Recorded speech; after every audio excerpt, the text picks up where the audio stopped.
Well, I've never seen nothing like that in a long time. Alright, we had Antonio Huber last year at Spa, which I was present, and that shook me up.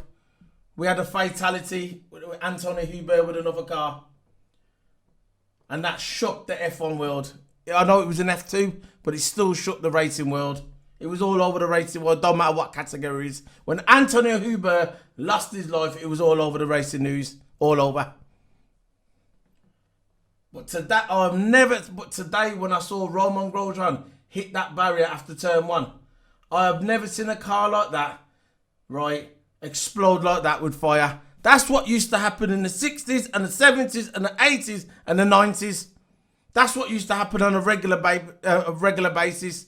Stuff like that shouldn't be happening in 2020. This is why they changed to the hybrid cars. This is exactly why they changed to the hybrid cars. To stop stuff like this.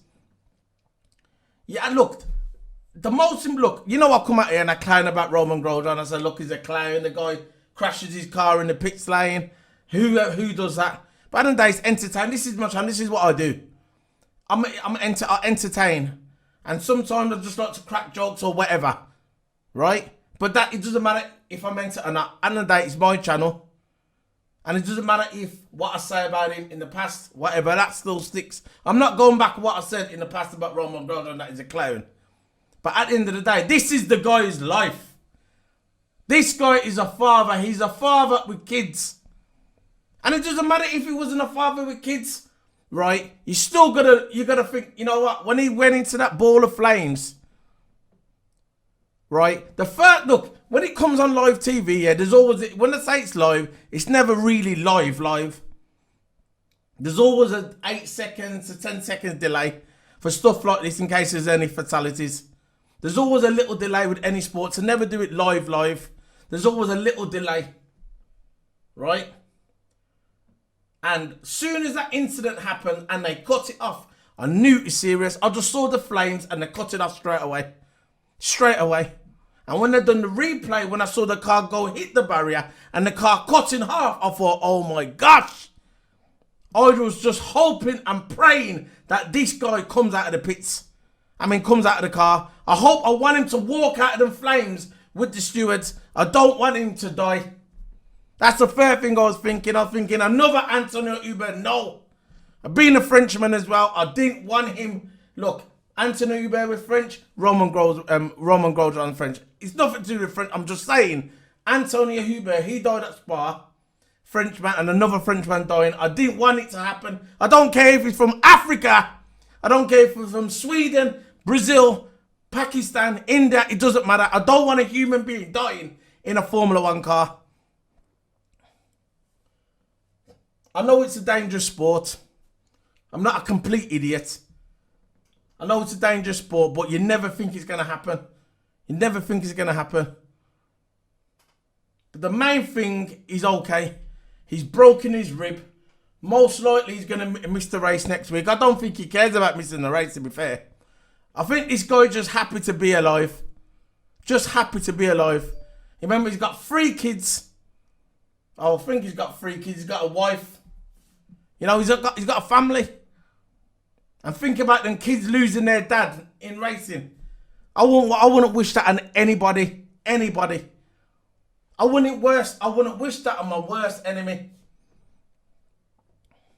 But look, at the end of the race, the interview Vettel. Vettel said, I'm just glad that he's okay. But he goes, you're going to ask the questions. Why did the barrier cut so early? How did it cut so easily, the barrier? How did the car just burst up into flames just like that? It's not the 1950s or the 1960s. This is 2020. This is why the hybrid cars were brought in. But, you know, he's okay. And that's the main thing, he's okay. Now, I'm going to get onto the review. It's a Bahrain race day review. Crazy race. At one time, I thought the race wasn't even going to start. I thought the race was going to get cancelled. You had lights out and away we go. Lewis Hamilton got a great start. Loses. Bottas loses 4 places. Bottas, he was second on the grid, and before we get to turn 1, he loses 4 places already. So Bottas was even at the races. Let's face it, Bottas not even been at the races for the past 1 month. 1 month he hasn't been at the races. He's coming out saying he's positive yet. Maybe positive, but you're not getting the results done, are you? You're in a Mercedes. You should be staying in second place. Yeah, Roman Grosjean. This is where it all happened. Roman Grosjean tangled with Fiat. Roman Grosjean comes over to the side. He probably thought there was a gap. Look, the guy's going over 100 miles per hour. Sometimes you ain't got time to think. Sometimes you just got to let instinct take over. And that's what most of the races do. Instinct takes over. Grosjean comes over to the side. He tangles with Fiat. Bang, straight into the barrier. Cuts the car in half. Cuts the car in half. Like me slicing for a piece of bread. That's exactly what it was like. And I just thought, shit. No. No more fatalities. During the incident, Lando, he didn't get caught up in Roman Grosjean's incident because there was a few drivers that got caught up. Bottas got a puncture. Nothing to do with the Roman Grosjean incident. He just got a puncture anyway through one of the cars. Lando Norris damages the car. He still carries on, but his front wing was damaged. And then red flagged it straight away. Drivers came into the pits. I think they was off for at least 30 minutes, maybe longer. Because of what they had to do, they had to take the barrier down. They had to take the barrier down, 3 sections of the barrier, and they had to put another barrier up and bolt it. And I'm not sure if they put concrete or not, but they put another barrier. Me, I would have put tyres up there. I would have just ripped the metal barrier down, and I would have put tyres there. Tyres all the way across would have been easier, quicker, and they could have got the races. But at the end of the day, right, they're doing their job. They've got to make sure safety's first. So that's what happened. So it resumes. Hamilton went straight into the first after the safety car. Verstappen was second and Perez was third. So that's how it resumes. So Perez, for me, I know, look, they just said that Roman Grosjean got driver of the day. Look, driver of the day, the guy wasn't in the race. I understand why people are going to vote for him for driver of the day. For sentiment. Look, at the end of the day, right, the guy nearly died. So he's going to get driver of the day. People are going to look at it that way. But do you reckon he deserves driver of the day? No, not in my opinion. But if you get driver of the day, I ain't going to argue with it. You know, the guy nearly died. He come out of it. He's got a broken rib. He could have lost his life. And the kids could have been fatherless.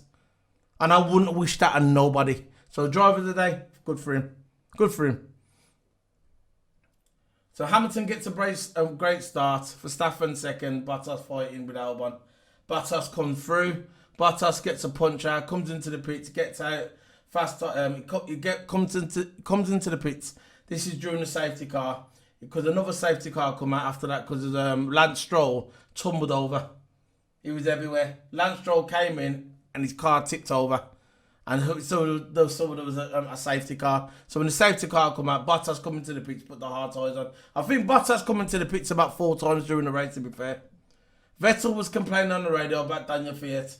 He was talking about an incident, what happened, I think it was last year or the year before, between him and Charles. And he goes, he always does this, he always does this. He's stupid.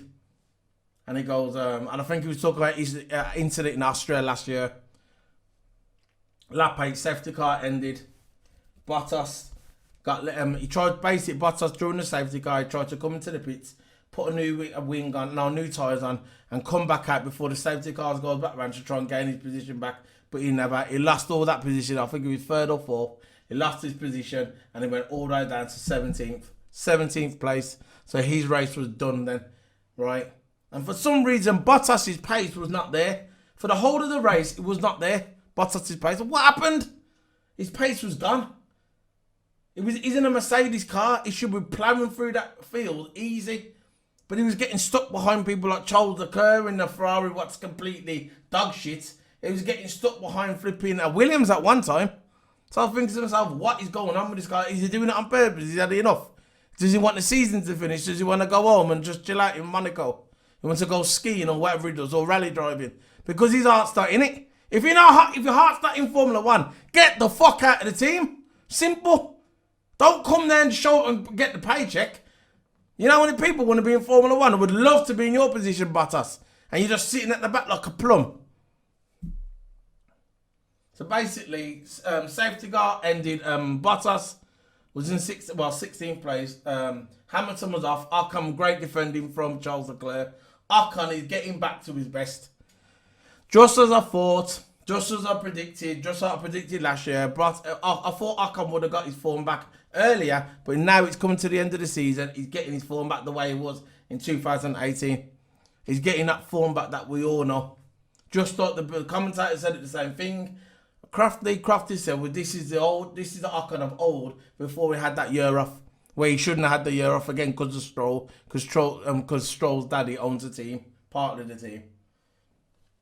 So that was a brilliant takeover by Ocon. That was probably the takeover of the review of the race.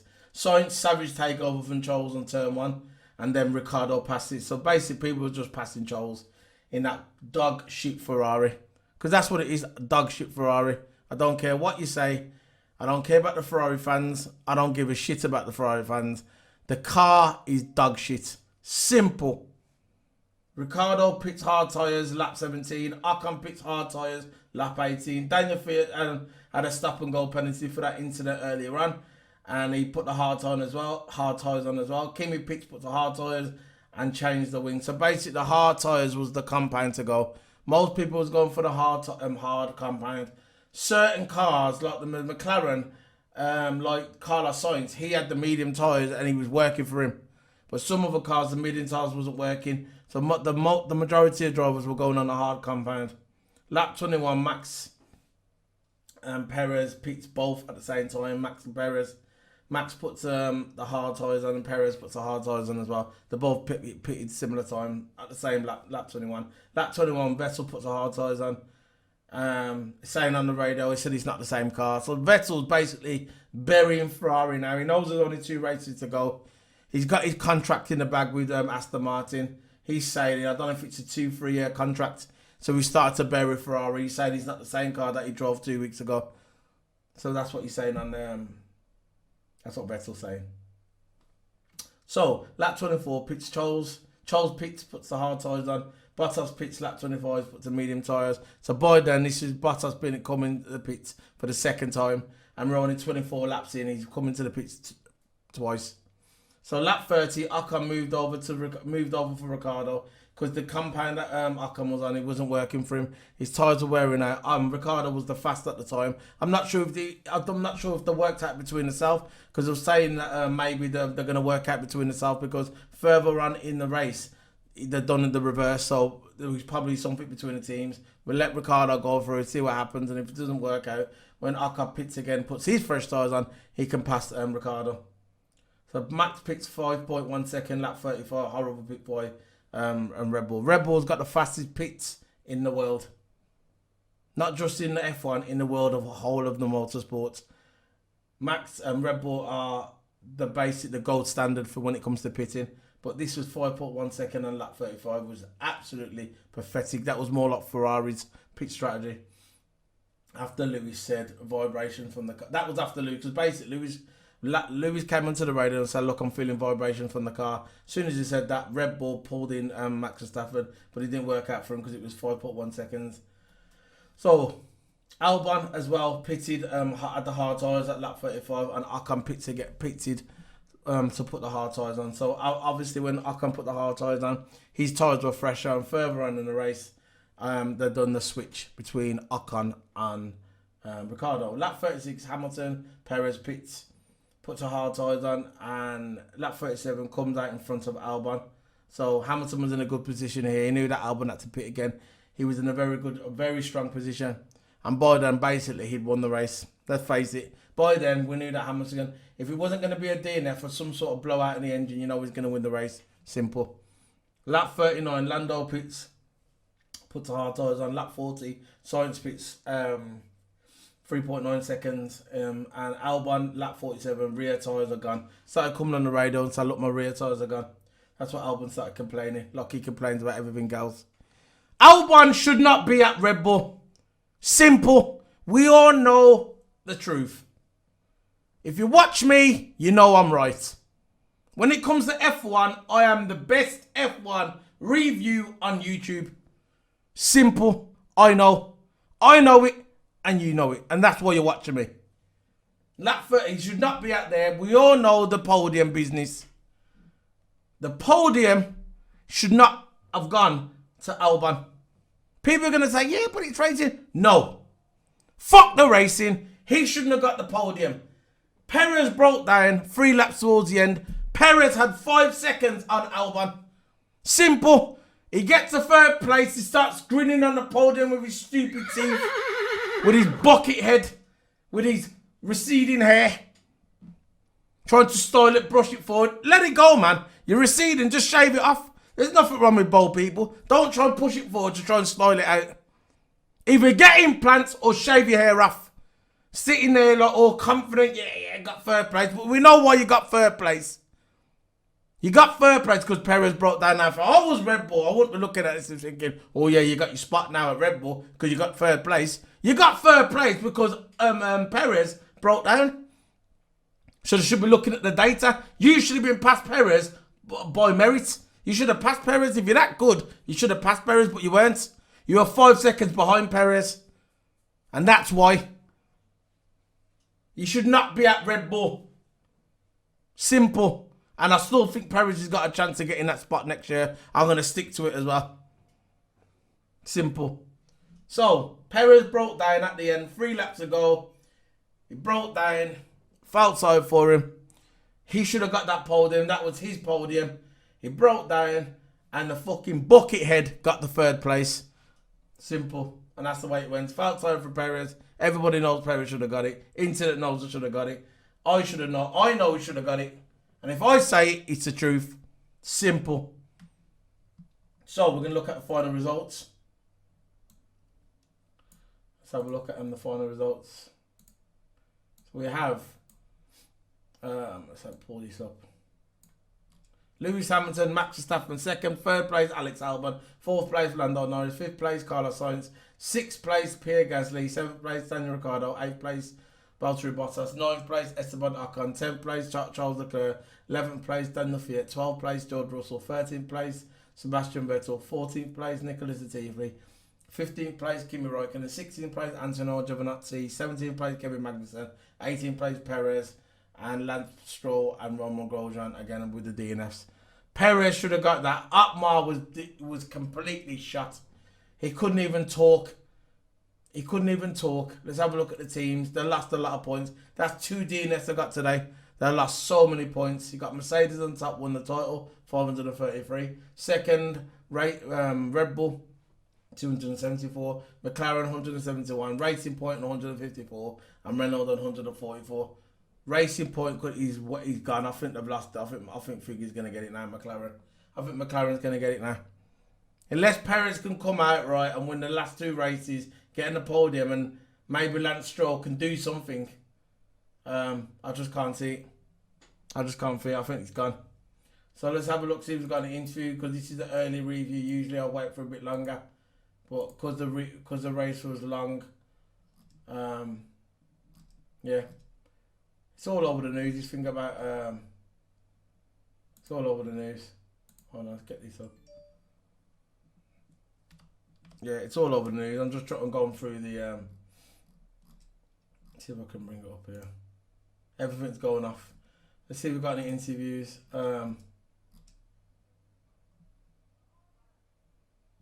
He says here, Charles, Charles says crash like a movie. He said it was like a movie. Let's listen to I'll tell you what we've got now. We've got a few interviews here. There's not many at the moment. We're gonna pull up some interviews there. We've got Charles Leclerc because we're just like, he says, we were just not quick enough today. So let's play Charles Leclerc. Advertise probably. There you go. So what I'm gonna do, I'm gonna mute that now. I'm gonna play it now. I'm gonna turn the volume up.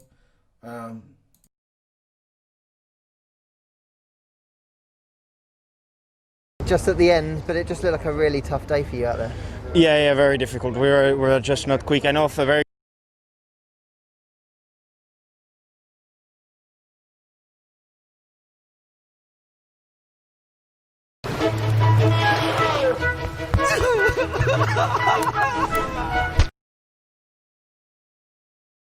You nicked a point just at the end, but it just looked like a really tough day for you out there.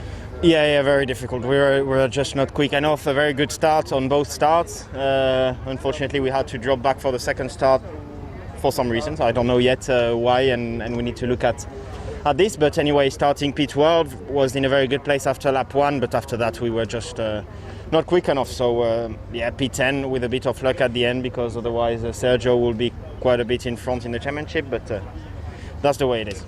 And what goes through your mind when you see an accident like Romain's? I was feeling very, very bad. I mean, you can hear my radio messages. Probably I was probably the first time I felt like this in a race car, because I saw everything in my mirrors, and then obviously going into turn 9 I saw the flames, and yeah, it's very bad. So I was extremely happy to know he was out, but we knew it quite late actually, or at least I knew it quite. I've known it quite late.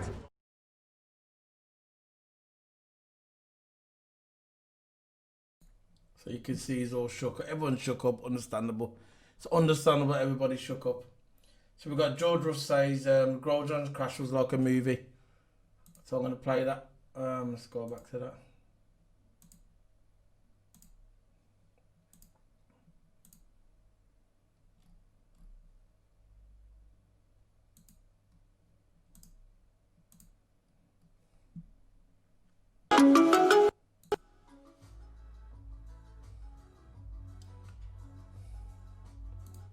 Actually, we're going to get an interview by Lewis Hamilton just coming.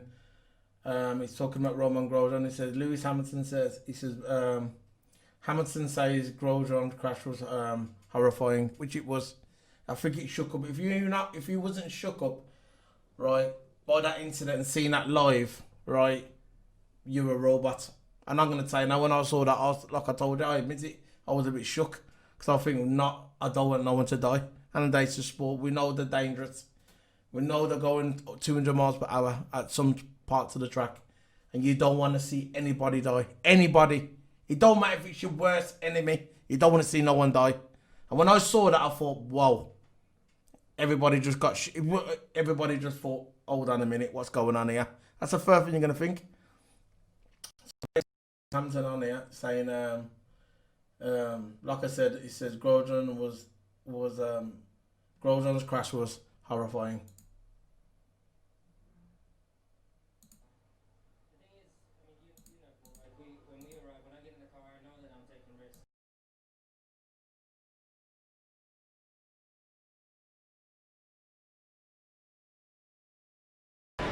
And the thing is, I mean, you know, Paul, like when we arrive, when I get in the car, I know that I'm taking risk, and I respect the dangers that are in this sport. And I think, you know, I posted about it whilst I was in that break, because I mean, it's horrifying.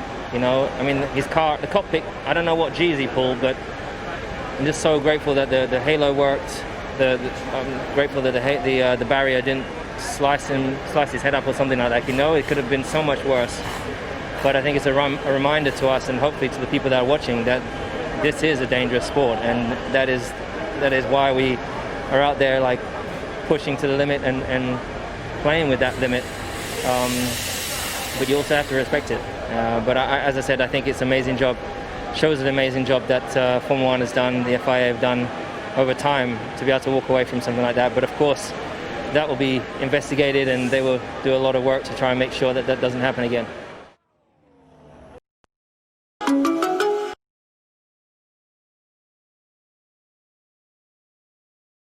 Understandable there. So, yeah. Again, the driver's talking about the safety, like I told you at the beginning. The driver's talking about the safety of these cars, and they're going to make sure that doesn't happen again. But that goes back to what I said about Vettel at the beginning of the review. That Vettel was saying, look, at the end of the day, why did the car go up in flames like that? He's asking questions himself. And that's natural for a driver's point of view. And you have to ask questions. How can the car just blew up like that? How can a barrier just like cut in half just like that? It weren't like on a straight, it was on like a bend. It was on a bit of a straight, come over your hit, but the barrier shouldn't have just cut like that. And that's what people are asking the question. But the most important thing is that he's alright.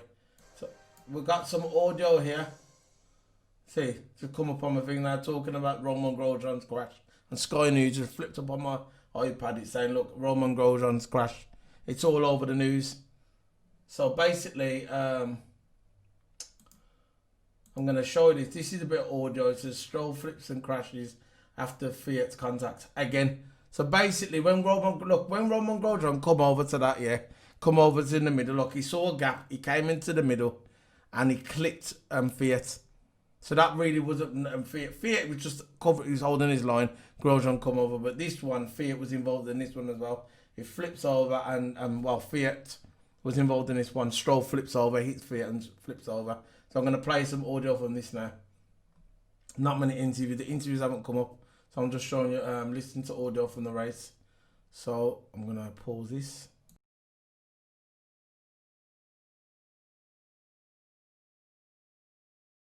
Are you okay? Are you okay? There is Lance Stroll's racing point.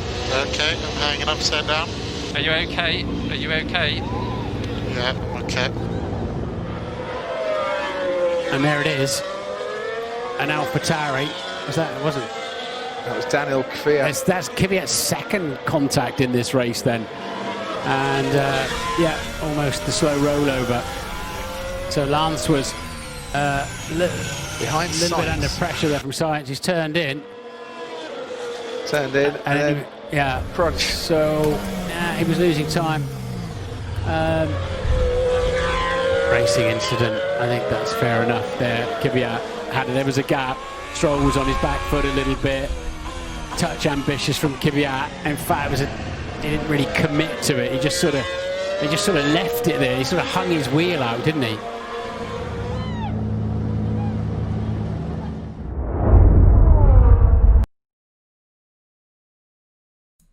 So yeah, that was it. So basically, what I'm gonna do now, I'm gonna leave this audio. I think there's an audio in here with the Roman Grosjean crash. I'm gonna have a look at the moment. Yeah, here we go.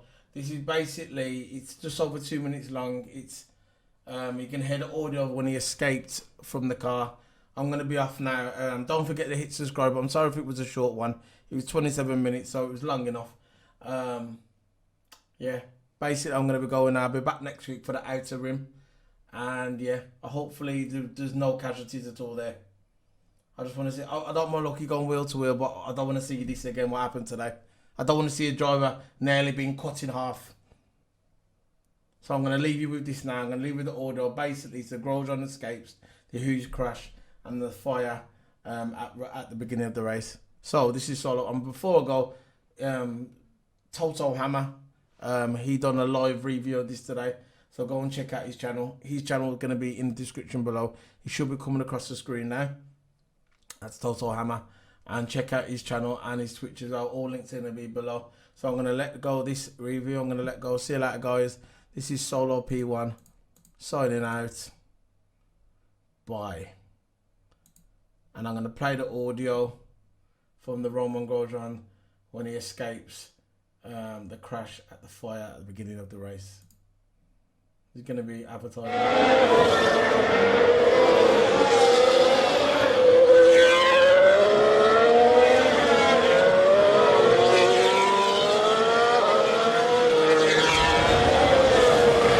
We're now seeing some replays of the start once again. If you're just joining us, this was the start, and in a moment a horrific crash involving Romain Grosjean, who went straight on into the barriers. Look for the Toro Rosso, for the AlphaTauri at the bottom of your screen of Daniel Kvyat on the right-hand side. Now Grosjean just goes across. And it's like the car was just pulling all the way to the right-hand side. The fact that Romain Grosjean has survived that crash is not only miraculous, but quite frankly, marvellous as well. That is just horrendous. He's still trapped at that point in the flaming chassis.